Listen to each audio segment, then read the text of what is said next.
Okay, next up we have Toby Jenkins. Toby Jenkins is the CEO and Executive Director of Oklahomans for Equality and the Dennis R. Neal Equality Center, which is the largest LGBTQ community center in the region and the oldest LGBTQ advocacy organization in the heartland.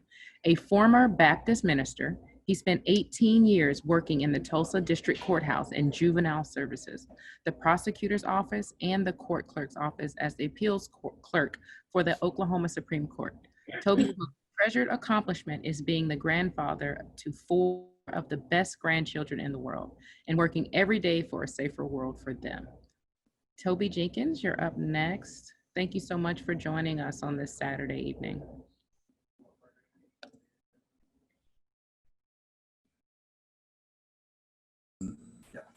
I apologize that when you look at, I'm the big purple person up here in this picture. When you look at my screen, it says Jose Vega. It's because our organization, Jose, who's our deputy director, who I believe spoke earlier in the day, all of our Zoom calls are registered under his name. So every Zoom presentation I do, if I mess it up, Jose gets the credit for it because they look and they see the name there. And the beautiful thing about being a boomer and being the age that I am, I don't have to understand technology. I can blame it on somebody else who put it up for me. I did want to build a little bit upon what Laura had shared. She has been an incredible secret weapon in this part of the country because of her professional background and her statistics and just her charm and her approachability. Any opportunity she has to advocate for transgender, gender affirming care. She's done a marvelous job for that. I have been the president of her fan club now for about 15 years. And so I really think the world of her. To add to some of the things that we're doing here in the middle of the country, we already have 2 medical schools, OSU, OU, OU Tulsa, that allow their first year class. They have a mandated tour of the Equality Center. And so we get them for about 3 hours to help them at least have a little bit of awareness of the unique needs of LGBTQ plus persons, especially in this part of the country. So we only get them for about 3 hours. So we make sure that the experience is as impactful and helpful and memorable. And so it's during that time that they have for the last several years been able to spend about a third of that time visiting with our transgender persons who are on staff. And Alex Wade, who's our medical service coordinator that works under Dr. Laura, he organizes and operates our gender affirming clinic that we have. And so I appreciate how Laura is always very clear about what's being done and what's not being done.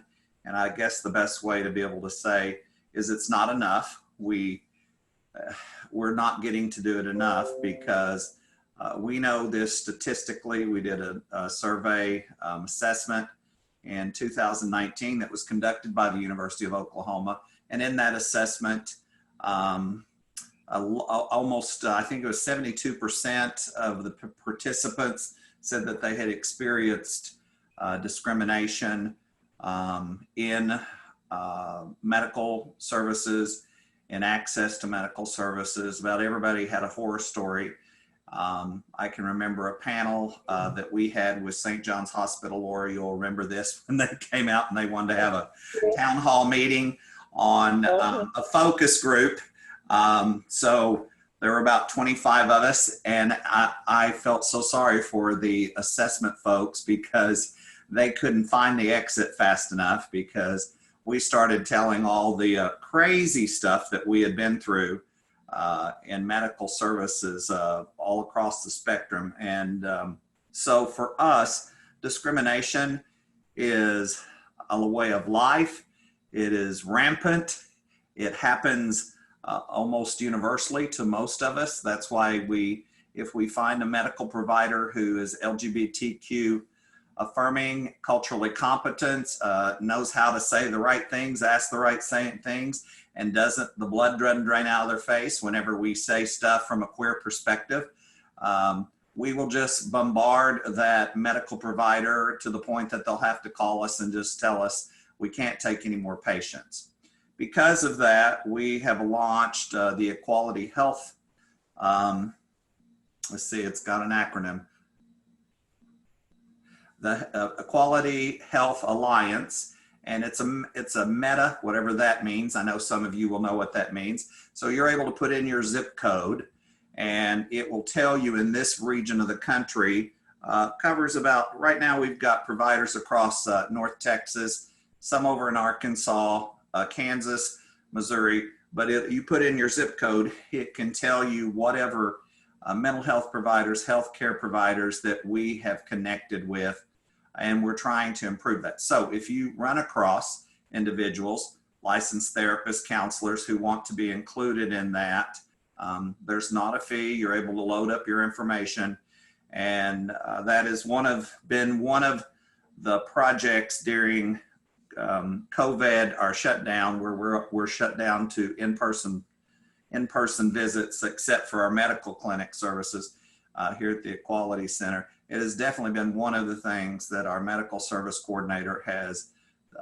averaging about 8 to 10 hours a day trying to load that information up in there. So if you do have individuals who are what we call LGBTQ friendly, if they need some assistance, I happen to know a couple of people on this call who would be happy to be able to do training for their medical staff to help them get there so that that experience for LGBTQ persons is positive. So a couple of things I wanted to cover in my time, and I think I'm the last presenter of the day. And so I'm going to talk for about, I'm looking at I got to start early. Thank you, Laura, appreciate that. I'm going to start, and then I'll talk for about, I'll talk for 12 minutes, and then I'll give you an opportunity to ask questions. So I think that one of the things that I was kind of asked to really hit on is advocacy during this time. And our organization, the strong component, it is it's one of the primary values of our organization to advocate for LGBTQ persons in an intersectional way, because our folks are impacted by systemic racism, they're impacted by classism, racism, poverty, have physical challenges, we have age discrimination. So it's a large focus, and every night I go to bed pretty proud of what we've done, but also very ashamed of how little we've done or how ineffective we've been. And so fortunately I have an incredible team of folks on our staff, and then our board and our volunteers give us a pretty sizable battalion of folks who are passionate about LGBTQ issues here in the middle of the country.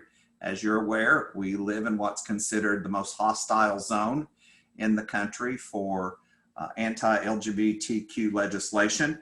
And while all of us were afraid of getting sick, so we stayed home, legislators used that opportunity at our state capitol to introduce some bills that were very targeted towards the folks that we work with in our community. And one of those particular bills is, just to give you an idea of how things like this happen, the Oklahoma Funeral Association came to legislators and said that they had a problem where they had funeral directors, morticians, embalmers who were not following the best protocols when it came to dealing with the dead and dealing with deceased bodies. And one of the specific challenges was that a mortician, a funeral home, would arrive at a home or a place, and they might be called there to pick up a deceased person.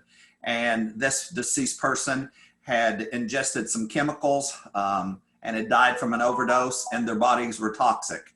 And so the funeral directors went to the state of Oklahoma, and they went to legislators, the Speaker of the House specifically, and they asked for legislation that mandated that the funeral home industry in Oklahoma, that everybody took this serious whenever you were handling a body. The legislators saw this as an opportunity to target certain folks, and so they slipped into there, instead of it being an industry thing where you had to where funeral directors, morticians had to handle the bodies all in the same way, the way OSHA has already mandated, while the national funeral directors, so the policies that were already in place, the Oklahoma legislators took this as an opportunity to insert their favorite people to pick on. And instead of it being a mandatory law for funeral directors to follow, they turned it into if you're going to be called to your house to pick up a body, or a funeral home or whatever, a hospital, wherever you go to pick up a dead body, they have to tell you if this person is HIV positive. And then they listed other communicable diseases. COVID was not one of them. And they took that opportunity for that bill, and then they touted it as that the Funeral Directors Association had wanted this bill for their protection, that there were funeral directors who were wanting to have to pick up bodies, and they were having to pick up AIDS victims. Now that's the stuff we worried about 20 years ago. But yet this is how legislators many times use, when you say, my constituents have asked for this bill, or they've requested this bill, by the time that bill makes it to the floor and is voted on, it is totally twisted with somebody's own personal bias. We got warning of it about 30 minutes before it was able to be voted on. And there we had legislators on the floor, especially on the state Senate, who questioned, why was the bill coming forward? And are we wanting this bill to say that the funeral director or the mortician embalmer doesn't have to, they can refuse to pick up the body if they find out it's somebody they don't want to help, or some family that they don't want to interact with? And the legislator who had introduced the bill said he didn't know. And they said, well, can we put that into the bill? And he refused. He refused to amend the bill. So the state that I live in during COVID took the opportunity to pass a law in Oklahoma that now funeral directors, morticians, embalmers can refuse. They can refuse to service a family, take care of that, pick up a deceased person. And so for us, that's further evidence of discriminated against in your life and even in your death. So that is one of the things that we were really forced to deal with. Second thing, during our advocacy, we have been under constant assault by the Trump administration. I don't know if he's trying to knock a home run out before he lands in Tulsa and spews his poison, but in the last 24 hours, his administration have already rolled out 2 pretty horrific bills. They were bills that they were policies that we knew were already kind of out there. We just thought they would never see the light of day, but apparently they have. As of yesterday, healthcare providers can refuse to see somebody and still receive federal dollars. They can refuse to see somebody because of their sexual orientation, gender identity, expression, or even their particular, if they don't want to see somebody who's not English speaking. Or there's a few other categories that they can refuse because of their deeply held religious beliefs. That was yesterday's policy coming out of the Trump administration. And then today, the other one that and Laura will know this, is the drum that I beat around here all the time. Now, homeless shelters, shelters that work with people who are experiencing homelessness, can now refuse, especially single-sex shelters can now refuse to accept transgender persons. We know from the community and the constituents we work with that many times you may have had your legal name change, you may have even had surgical procedures, and from all practical evidence, there is not any single evidence other than perhaps your gender marker has not been changed. And yet this law says that if your gender marker says that you still are bio signed at birth, jet sex, that you cannot, that homeless shelter does not have to take you in their shelter. And so this has been 24 hours of just some of the awfulest, and I have a word. I always tell people I came out as gay, you know, and I didn't divorce and come out as gay so I could kiss men. I came out so I could cuss. And I really like to use cuss words in my presentations, but I'm going to be professional and not do that. But it's been a lot of stuff in the last 24 hours. And presently we have 46 targeted policies by the Trump administration that has specifically targeted LGBTQ persons and their access to healthcare, housing, safety, public accommodations, employment. And so I don't look for that to improve, but I will be addressing that myself next week on now what seems to be June 20th. The other component that I wanted to add in my last 2 minutes is a couple of things that we were extremely unprepared for. We already have some pretty robust programming. About 400 people utilize our center a day. We're very accustomed to people driving from 2 hours away to access services and programs here at the center. We've been doing this a while, and so we've tried to listen to the needs of our constituents. During this time, the 10 weeks that we have been, our programs have actually been virtual. They have not had in-person meetings. During that time, we've had 4 suicides and 9 serious domestic violence calls. Now, our assessment in 2019 pulled back the curtain. We had been listening to our law enforcement and our prosecutor's office and had, we were following the records that they had, that they did not see that domestic violence calls were any higher among LGBTQ persons. So we just assumed that tracking was accurate. In the assessment last year, we found out of 1,200 people, more than 62% had been the victims of sexual assault or had been the victims of domestic violence. So that was a shocker. It was a wake-up call. That's when we started throwing more emphasis on our domestic violence programs. And during the pandemic, that has been the one thing that has just overwhelmed us. At least of the 9 calls, 5 of them resulted in trips to the hospital that required surgery. So that has been that has been something I was a little bit unprepared for. You will see a new emphasis for us when we open, a new emphasis on that. Second component, we were totally unprepared for the isolation that our LGBTQ older adults would experience. We already have a really robust, large, well-established program. It's called SAGE here at the Equality Center. We're one of 21 affiliates based out of New York City, the SAGE federal program, federally funded program, and have a sizable group of persons who participate in that program.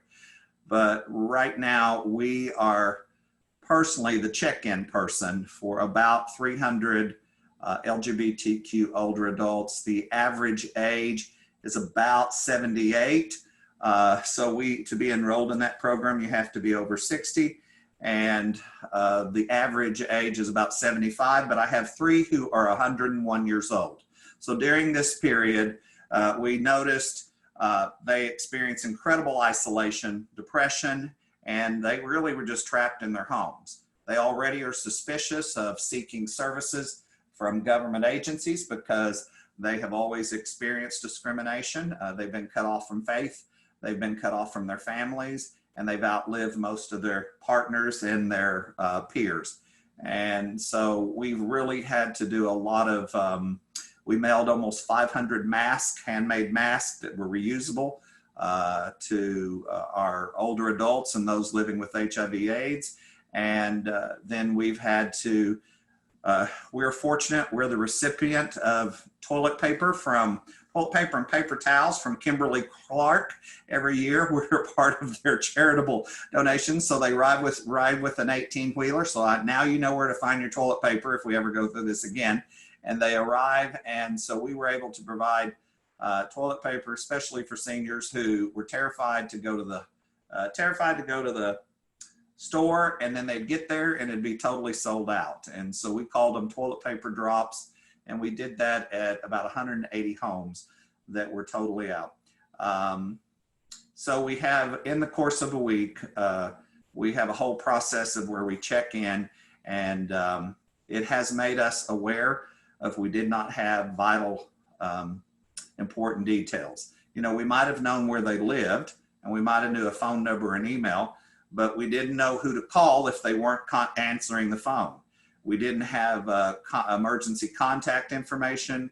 You know, we didn't have information about what hospital they would prefer to use. And so that's been one of the things we've really had to devote ourselves, is to make sure that we have that information, so that if we can't get a hold of them, or we have to help them, or they need something, that we would have someone to be able to notify, to let them know about their situations. All right, so I've talked 2 minutes over my 12. This is your opportunity to ask us questions.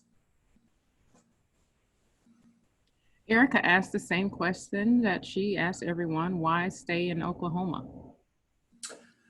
Well, I'm not always the best person to ask that. So this is my hand, and you'll notice the scar that runs down my hand. This is the reason I stay in Oklahoma. This is my family's trademark. My family came here on the Trail of Tears, and they were immigrant Jews from Ireland who came up through Galveston. So we've been here since the late middle 1800s. And during that time, we've done a lot of horrible things to a lot of people, but we've also had some wonderful things that we've done to people. And so I'm fortunate I have 2 family cemeteries that I can go and visit visit the graves of my ancestors going back to the 1860s. My family, in 1961, Charlton Heston came to Oklahoma to advocate for the integration of movie theaters. My father's the one that paid for that. My father was the president of the school board that had to implement the federal policies for busing in Oklahoma City public schools. And when I was 12 years old, we were sitting in the formal dining room eating dinner with me and all my siblings, my parents, and an individual pulled up in our circle driveway and threw a burning cinder block through the plate glass window of our big picture window in our dining room. The scar on my hand is me trying to block the broken glass from exploding all over my youngest brother, who was sitting in a high chair between me and my brother right above me. My brother right above me, at the time, he was 17 years old. Today, he is head of the Veterans Hospital in Hawaii. And at that time, he lost an eye from the plate glass gouging out his eye.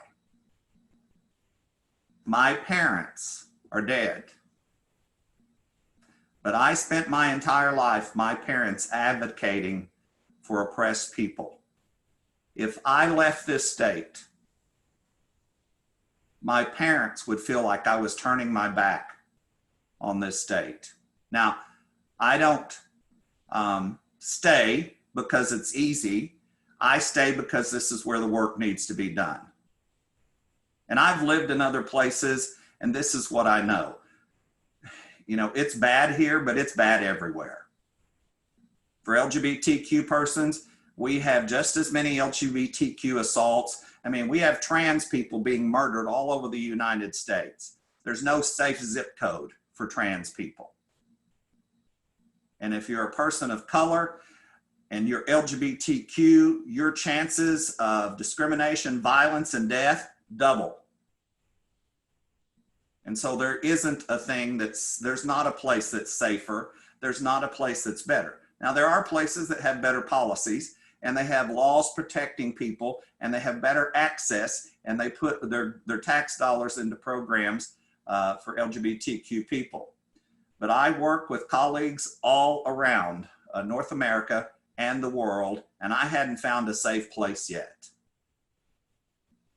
So if I was going to move to a pasture that had greener grass, I'm not sure, you know, I like to visit some of those places, but why would I want to go someplace? And I was offered 2 jobs by the Obama administration. I've been recruited by LGBTQ organizations all over the United States. Why would I want to go do this work someplace else when I have the work that still has to be done here? Now, my time here is short. I've passed what they call I've been up this side, and now, you know, I only have about maybe a good 30 minutes left of goodness that I can do. My goal is to make sure that I'm helping people live into their passion and seeing their skills and their gifts and making sure there's no barriers to that. That's why so many of our staff, they help us decide who we need to help and how we need to take care of people. And this is a grievous time, and it's a heartbreaking time. So many individuals and have been impacted by police brutality and racism. And yet since 1964 in this country, it's supposed to be illegal to do that to somebody based on the color of their skin. So this is what I know. On the East Coast and the West Coast, they may have policies that protect LGBTQ people, but just because the policy's on the book doesn't mean you'll get justice in the courthouse. It doesn't mean you'll get justice from law enforcement. It doesn't mean you'll get justice from policymakers or people in charge. So the work of improving people's hearts, never in my life would I've ever dreamed that NASCAR was going to forbid and ban rebel flags. Now, I know that that's not a sign that things have fixed or got, but if we've now begin to, you know, we've said it enough, emphasized enough, and enough people have died that somebody finally said, well, yeah, this little stupid action of forbidding rebel flags at a race car, you know, maybe this will help a little bit. That lets me know that was an encouraging sign for me, and certainly not any evidence that things have improved or will improve. A year ago, if you had suggested that we need to rename military bases, that would have been a non-starter conversation. And now we've got generals of our U.S. military. They're the ones calling for it.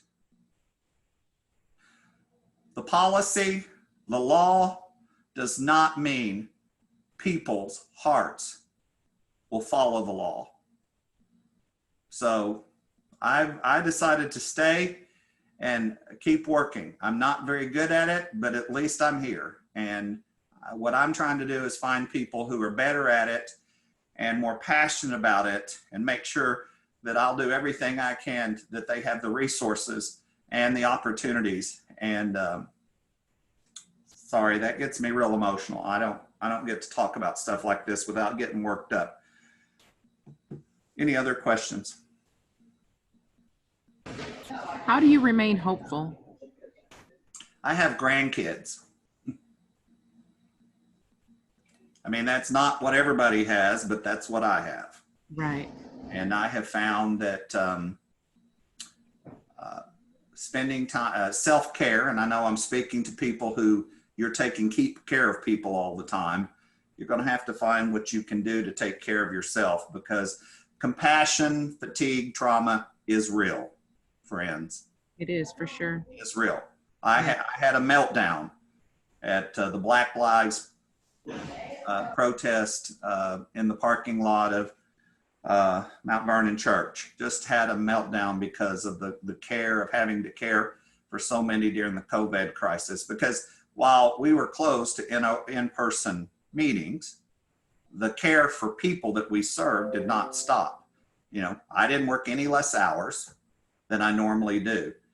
And finally, that moment when I was standing in that parking lot and we were preparing to march, and I realized that we're standing in a parking lot of a church that was burned down 100 years ago, and we're still screaming about what happened 100 years ago in Oklahoma. It was just, that can be very discouraging. And I knew at that moment that I needed to make sure I was taking a break from social media. I was taking a break from the TV reports. I was finding some moments in the day to let my mind and my heart rest. And I'm very structured, organized person. I start every day at 6 o'clock and walk 5 miles on Riverside. And I felt like I was taking care of myself, but I was not. And I want to encourage all of you in the work that you do, your professional career, self-care and compassion trauma fatigue is a real thing. Okay, thank you so much, Toby, for your openness and just being authentic in this space. And I'm sorry for the things that you've experienced, and I'm glad that you have found hope in the midst of it all. And I appreciate your service to the community. And of course, sharing your Saturday with us. So thank you so much for that. We have 5 minutes here, and I'm not seeing any more questions, but you're getting a lot of support from the group chat. Great sharing and training today. Every panelist had, contributed to this. And I just want to thank everybody for attending. I know that all of the information, some of it may be triggering, but that's where we grow, and places that trigger us and information that's new and processing that. And that's how we grow together. So I just want to thank everybody for your participation. Thank you for attending, and thank you for being engaged.